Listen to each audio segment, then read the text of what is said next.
Hello दोस्तों। सोचो, एक तरफ पूरी अंग्रेजी सरकार है और दूसरी तरफ एक आदमी जिसके पास न सेना है न हथियार, फिर भी अंग्रेज उसे बातचीत के लिए बुलाते हैं। हेलो दोस्तों, स्वागत है आपका हमारे यूट्यूब चैनल सिविल सर्विसेज मंत्रा में। दोस्तों, आज का हमारा टॉपिक है गांधी इरविन समझौता 1931। दोस्तों सोचिए, क्या आखिर ऐसा क्या हुआ होगा कि अंग्रेज़ों को झुकना पड़ा, और क्या ये समझौता सच में भारत की जीत थी या सिर्फ एक समझौता है। सबसे पहले हम समझते हैं कि जो गांधी इरविन समझौता था, ये महात्मा गांधी और लॉर्ड इरविन के बीच 5 मार्च 1931 को हुआ था। और इसमें गांधी जी ने सविनय अवज्ञा आंदोलन को रोका और बदले में अंग्रेजों ने कुछ रियायतें दी, इसलिए इसे कहते हैं पॉलिटिकल ट्रूस, यानी अस्थायी समझौता। अब सवाल आता है कि ऐसा क्यों हुआ, तो इसके लिए हमको इसका बैकग्राउंड समझना होगा, क्यों हुआ था ऐसा। दोस्तों, 1930 से जब महात्मा गांधी ने अंग्रेजों के अन्यायपूर्ण जो कानून थे, इनके खिलाफ सविनय अवज्ञा आंदोलन शुरू किया, जिसका मतलब था कानून को खुलेआम तोड़ना लेकिन बिना हिंसा के। सविनय अवज्ञा आंदोलन में यही होता था कि कानून को तोड़ा जाता था लेकिन बिना हिंसा करे। इसी आंदोलन का सबसे पावरफुल मूवमेंट था दांडी मार्च। गांधी जी 240 मील पैदल चले और समुद्र से नमक बनाकर अंग्रेजों के कानून को तोड़ दिया। और जैसे ही उन्होंने नमक उठाया, वैसे ही पूरे देश में जो था वो विद्रोह होने लगा और लोगों ने टैक्स देना बंद कर दिया, विदेशी वस्त्र जलाए जाने लगे और जगह जगह प्रदर्शन शुरू हो गए। लेकिन जैसे जैसे आंदोलन बढ़ा, अंग्रेजों ने सख्ती दिखानी शुरू कर दी और अंग्रेज जो हजारों लोग थे उनको जेल में डाल दिए गए, और उसमें खुद गांधी जी को भी गिरफ्तार कर लिया गया था। तो आपको ध्यान रखना है, सविनय अवज्ञा में गांधी जी को भी गिरफ्तार किया गया था। अब सिचुएशन ये थी कि देश में उथल पुथल हो गई थी, अंग्रेजों पे दबाव बढ़ गए थे और आंदोलन रुकने का नाम नहीं ले रहा था। इसलिए दोनों को लगा कि अब टकराव नहीं, बातचीत जरूरी है, और यहीं से जो गांधी इरविन समझौता है इसकी शुरुआत होती है।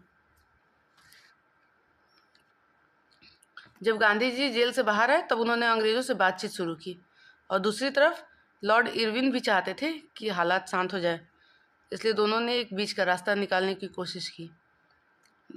सबसे ज़्यादा ज़रूरी बात यह है कि ये कोई एक दिन की बात नहीं थी, बल्कि कई बैठकों और चर्चाओं के बाद यह समझौता बना, जिसमें दोनों पक्षों ने कुछ छोड़ा और कुछ पाया, यानी गिव एंड टेक की पॉलिसी अपनाई गई। कुछ कांग्रेस ने मांग रखी, कुछ लॉर्ड इरविन ने मांग रखी, और कुछ शर्तों के साथ ये समझौता कर दिया गया। तो अब समझते हैं कि दोनों पक्ष चाहते क्या थे। अगर हम सबसे पहले कांग्रेस की बात करें तो उसकी सबसे बड़ी मांग थी कि आंदोलन के दौरान जो हजारों लोग थे, जो राजनीतिक कैदी थे, उनकी रिहाई कर दी जाए, क्योंकि यह आंदोलन सीधे जनता से जुड़ा हुआ था। और इसके साथ ही नमक का मुद्दा बहुत बड़ा था, क्योंकि दांडी मार्च उसी से जुड़ा था। इसलिए कांग्रेस ने मांग रखी कि भारतीयों को नमक कानून बनाने का अधिकार मिले और नमक कानून में ढील दी जाए। साथ ही अंग्रेज चाहते थे कि दमनकारी कानून हटाए जाए और जब्त की गई जो भी संपत्तियां थी उन्हें वापस की जाए, ताकि लोगों का भरोसा बना रहे।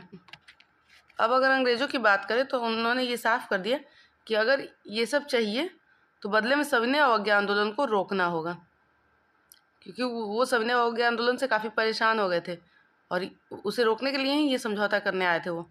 तो उनका सबसे बड़ा पॉइंट यही था कि अगर आपको ये सब चाहिए तो आपको सविनय अवज्ञा आंदोलन को बंद करना होगा।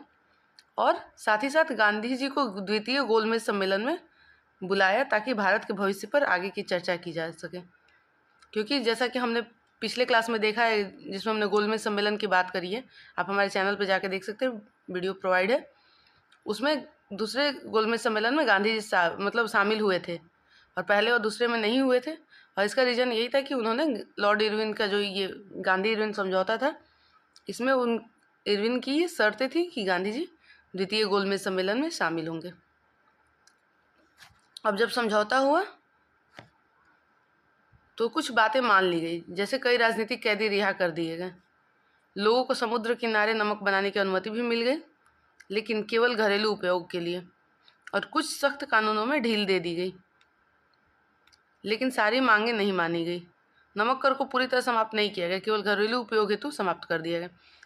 और जो भी सभी संपत्तियां जब्त थी वो सब वापस नहीं मिली, कुछ हिस्सा ही वापस मिला। और सबसे बड़ा, भारत को तुरंत आज़ादी नहीं मिली, इसलिए ये समझौता जो था वो आधा सफल माना जाता है।